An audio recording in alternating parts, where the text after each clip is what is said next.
Nuseir Yassin atau yang biasa kita tahu Nes Daily. Dia ini adalah seorang influencer yang biasa ngebahas tentang perbedaan budaya atau hal-hal unik, hal-hal yang menarik yang bisa dibahas. Dia udah ke berbagai tempat di seluruh dunia untuk ngebahas hal-hal itu.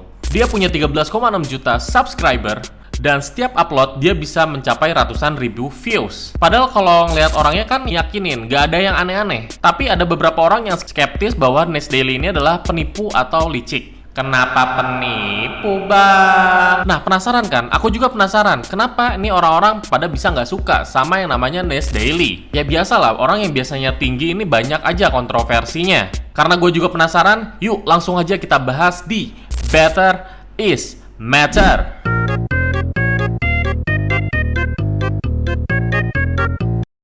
Sebelum kita bahas kasusnya, kayaknya kita bahas dulu nih latar belakang dari Nuseir Yassin ini. Awalnya gimana sih dia tuh? Nuseir Yassin ini adalah seorang Israel. Awalnya dia ninggalin kerjaan yang udah cukup enak banget buat dirinya. Cuman dia ninggalin kerjaan itu dan jalan-jalan atau traveling untuk tujuan impiannya, yaitu keliling dunia. Gak cuman keliling aja, tapi dia ceritain semuanya di sosmed. Akhirnya pada tahun 2016, dia ngebuat Facebook page, yaitu Daily 1 Minute, rutin selama 1000 hari.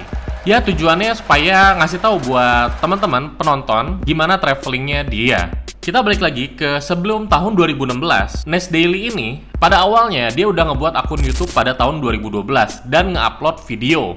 Konten yang terkenalnya ini adalah saat dia ngirim burger ke luar angkasa. Jadi dia kerjasama sama toko burger lokal dan juga seseorang lulusan Harvard untuk ngebuat roketnya.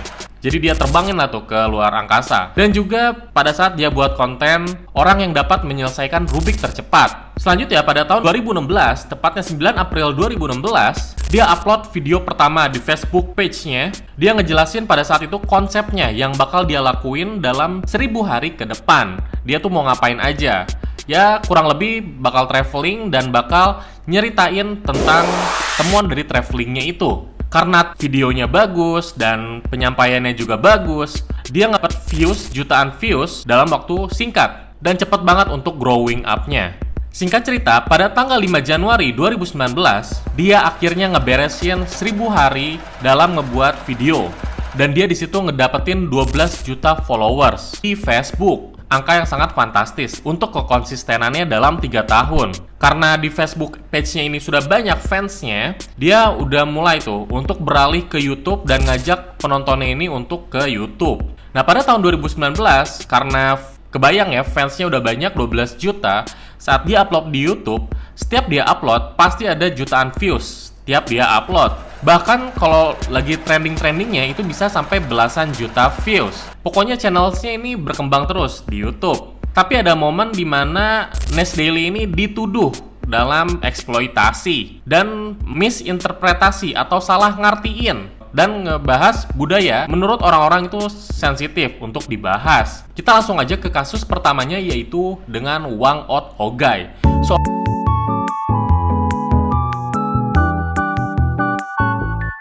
Seorang wanita berusia 103 tahun yang berasal dari Filipina. Kenapa dia diwawancarain? Karena dia saat itu adalah seorang pengrajin tato. Pengrajin tatonya ini dia nggak pakai mesin yang canggih, tapi dia memakai mesin buatannya sendiri, yaitu terbuat dari kayu, gagangnya kayu, dan tusukannya dari kayu juga, dibentuk seperti tusukan. Tintanya tentunya dari alami juga, terbuat dari arang dan juga dari air, dicampur tuh. Dan videonya ini diupload pada tanggal 16 Juli 2021. Tentunya hal ini sangat menarik ya untuk dibahas di Nes Daily, yang memang ngebahas tentang budaya-budaya dari suatu tempat. Mungkin Nes Daily bakal bilang, wah seru juga ini buat dibahas. Jadi dia ini sebagai pengrajin tato tertua saat ini di dunia. Akhirnya setelah diupload, akhirnya videonya booming kan, 1 jutaan lah viewsnya. Banyak yang terpukau sama cara tekniknya, budayanya. Tapi ternyata hal ini menjadi masalah buat Nes Daily itu sendiri. Dan ini menjadi blundernya Nes Daily. Jadi Nes Daily pada saat di videonya itu, ada deskripsi kan di bawah videonya itu. Nah, di situ Nes Daily nulis link buat mempelajari cara memakai tato dengan cara tradisional. Jadi kalau yang aku tangkap video di mana Wang Ot sedang mentato dan caranya bagaimana gitu, secara detail tapi. Dan nanti kita bayar, kita jadi tahu gitu caranya mentato tuh kayak gimana dengan cara tradisional. Di sini kalau menurut kalian ada yang aneh atau enggak? Kalau misalkan udah kerjasama kan, ya udah kerjasama, Wang Ot atau ibunya ini dikasih kontrak. Tiap video yang dijualnya itu dia mendapat untung, dan si Nes Daily ini sebagai bisa dibilang marketingnya lah, sebagai wadah marketing dan yang ngejualinnya, tentu dong maksudnya ini win-win solution dan gak ada masalah ya. Dan ini kalau misalkan dijual bakal memang ada nilai jual kan, karena ini diajarin langsung sama Wang Ot 103 tahun. Bayangin aja pengalamannya berapa tahun sudah dalam mentato tradisional itu, dan langsung belajar dari expertnya langsung. Cuman masalah ternyata baru ada di sini. Nah, ternyata cucunya dari Wang Ot ini dia ngasih postingan di Facebook. Dia nyatain bahwa Nes Daily ini nggak ada kontrak sama kita dan nggak ada konsen, nggak ada izin untuk ngebuat perjanjian ini gitu. Bakal dijual-jualin, diuangkan seperti itu. Dan bisa dibilang Nes Daily Academy ini merupakan suatu scam atau penipuan. Dan akhirnya Nes Daily nggak diem, dia angkat bicara, dia ngeliatin bahwa neneknya ini, Wang Ot ini sedang ngecap jempol dengan berkas yang banyak, dan di situ ada keponakan perempuannya, dia bantu tanda tangan juga di situ. Jadi Nes Daily bilang bahwa kami udah tanda tangan, kami udah minta izin untuk melakukan kerjasama. Kalau Nes Daily ini ya hanya sebagai marketing dan juga sebagai wadah untuk menjual dari produknya itu. Dan memang sudah dijanjikan juga oleh Nes Daily-nya, nanti kalau misalkan sudah kekumpul dan bakal ditransfer gitu ke keluarga dan pihak terkait. Setelah mengeluarkan dokumentasi penandatanganan dan cap jempol dari Wang Ot ini, cucunya ini kan Gen Z ya, mungkin dia lebih tahu apa Medan dan juga lebih ngerti lah sama dunia luar, bahasa Inggris mungkin lebih fasih. Dia bilang nih, kalau neneknya ini setelah dikonfirmasi ini nggak tahu apa yang sedang dijanjikan, apa kerjasama yang bakal dilakuin sama si Nes Daily ini. Dan neneknya juga nolak buat kerjasama dengan Nes, dan menolak juga buat dieksploitasi, buat dijual-jualin videonya buat pembelajaran. Tapi untuk share profit, untuk transfer itu, dia ngebenerin bahwa memang benar adanya seperti itu. Cuman nenek ini nolak buat dijadiin eksploitasi. Setelahnya jadi trending tuh, unfollow Nes Daily, unfollow Nes Daily, unfollow Nes Daily, jadi rame tuh. Bahkan pada saat itu yang dari Facebook page-nya itu yang menjadi utamanya, followers terbanyaknya, itu jadi turun 500.000 followers hanya dalam 3 hari. Dan akhirnya pemerintahan Filipina, aku nggak tahu bagiannya apa, yang pasti perlindungan pribumi lah. Dan akhirnya diketahui bahwa tato yang dilakuin sama Wang Ot ini, nenek Wang Ot ini merupakan peninggalan sejarah dari beberapa suku. Jadi nggak cuma sukunya Wang Ot aja, tapi ada suku lain yang memang tradisinya seperti itu. Dan kalau misalkan Nes Daily ingin mau menjualkan hal itu, ini kan merupakan properti ya, properti dari budaya dari Filipina itu sendiri. Jadi harus minta izinnya nggak cuma ke satu suku dan ke Wang Ot aja, tapi ke suku lain juga dia harus minta izin. Wah, itu agak ribet jadinya ya untuk kontroversi seperti ini. Makanya dari itu juga Nes Daily ini nggak ngelanjutin tuh untuk akademi dari Nes Daily ini. Kalau aku lihat sih kasusnya, jadi di sini kayak lebih ke miskom ya antara Nes Daily sama pihak Wang Ot-nya. Mungkin udah tua juga gitu, komunikasinya kurang kan. Terlepas ternyata Nes Daily eksploitasi atau kayak gimana, aku balikin lagi ke kalian, itu gimana? Atau mungkin kalian ada pendapat, komen di bawah untuk kasus ini. Dan untuk hasil akhir ceritanya, ya Nes Daily meluruskan lah masalah yang terjadi dan semua pihak yang terkait, win-win solution lah. Jadi tidak ada salah paham dan masalahnya udah clear sih. Jadi selain satu orang Filipin ini, Nes Daily juga ada masalah juga nih sama Luis Mabulo.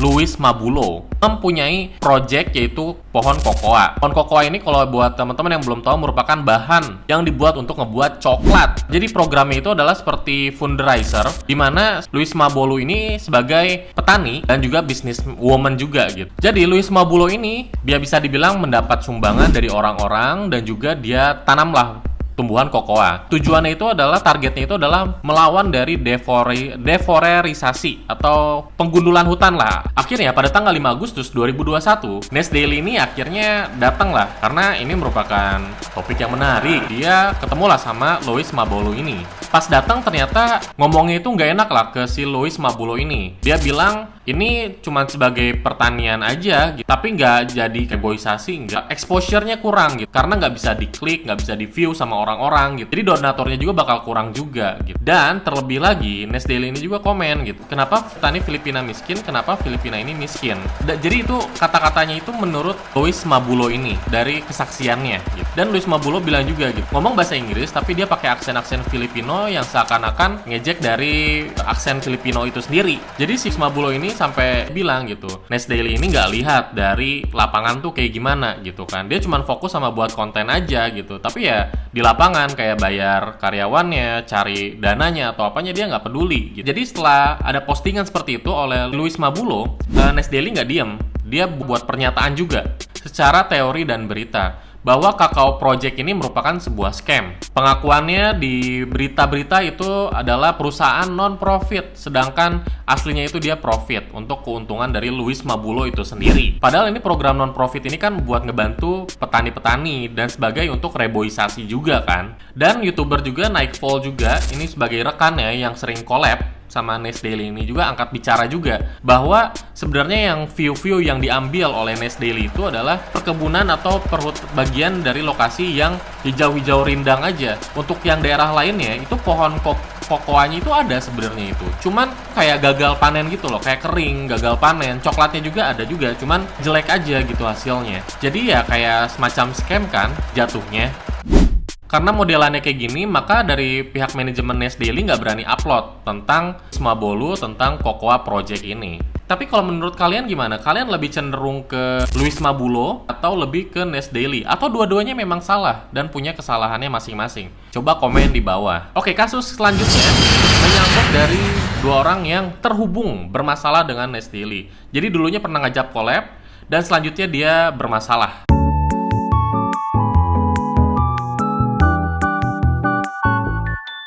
Nah, yang pertama ini adalah seorang cryptocurrency exchange atau orang yang punya bank dari cryptocurrency, yaitu namanya Sam Bankman-Fried. Jadi, si Sam ini merupakan seorang founder dari yang namanya FTX. Hal yang berbeda dari dia ini adalah event amal kayak gitu. Dari keuntungan cryptocurrency-nya itu dia sumbangin buat amal-amal seperti itu. Makanya naik. Dan di situ juga Nes Daily tertarik nih untuk nge-collab dengan dia. Dan ini kejadian pada tanggal 12 November 2021. Tapi sayangnya pada tahun 2022, si Sam ini terkena kasus krisis likuiditas berat. Kasus krisis likuiditas berat itu apa, Bang? Ya kebayang ya, orang-orang kan nabung di dia, tapi dia nggak bisa nge-liquidin, nggak bisa ngecairin duitnya. Kayak misalkan kalian nabung di salah satu bank di Indonesia lah gitu. Tapi pas kalian nabung 50.000, pas saya mau ambil duitnya di ATM 50.000, tapi nggak bisa gitu kan. Nah ini terjadi pada si banknya si Sam ini gitu. Jadi orang nabung 100 juta, 200 juta, orang pengen narik nggak bisa gitu kan. Ya sama aja scam gitu. Ya jadinya lambat laun ya jadi collapse aja itu perusahaan. Terus yang salah siapa, Bang? Iya, yang salah ya si Samnya itu, karena dia nge-manage-nya nggak benar gitu. Dan dia masalahnya nggak cuma satu kasus aja, tapi dia juga kena kasus money laundry. Ya akhirnya si Sam ini ditahan pada Desember 2022 dan baru kemarin Maret 2024 dia dijatuhi hukuman 25 tahun penjara gara-gara penggelapan dana dari investor dan customer dan juga kasus money laundry. Terus Bang, kasusnya sama Nes Daily masalahnya apa? Kalian curiga nggak sih? Maksudnya tuh kayak ngapain kamu ngewawancarain orang yang bermasalah? Apakah si Sam ini nge-endorse dari Nes Daily? Kan kita nggak tahu ya. Cuman yang mencurigakan adalah setelah diwawancarain, si Nes Daily ini dia ngehapus video kolaborasi Nes Daily dengan si Sam ini. Terus dia ngupload ulang video, masih si Sam juga tapi dengan judul apa yang terjadi dengan Sam Bankman ini. Nah terus ada yang komen kan, mungkin kamu di-endorse kali, makanya kamu ngehapus video itu gitu kan. Terus si Nes Daily ini komen juga gitu, ngebales gitu. Dalam video aku, 97% video aku nggak pernah di-endorse sama siapapun, termasuk video dengan Sam Bankman ini gitu. Pengakuannya seperti itu. Tapi kita nggak pernah tahu ya, maksudnya apakah ada hubungan di situ atau enggak. Menarik juga ya ini kasusnya ya. Jadi kesannya itu kayak Deddy Corbuzier lah, podcast, terus tiba-tiba orang yang bermasalah ini tiba-tiba nggak lama ditangkap gitu. Nah jadi ini jadi dua perspektif ya, antara dua, sebagai mata-mata gitu, atau ikut kontribusi gitu ya, atau memang nggak tahu juga gitu kasusnya apa, tiba-tiba orang ini kena masalah gitu kan.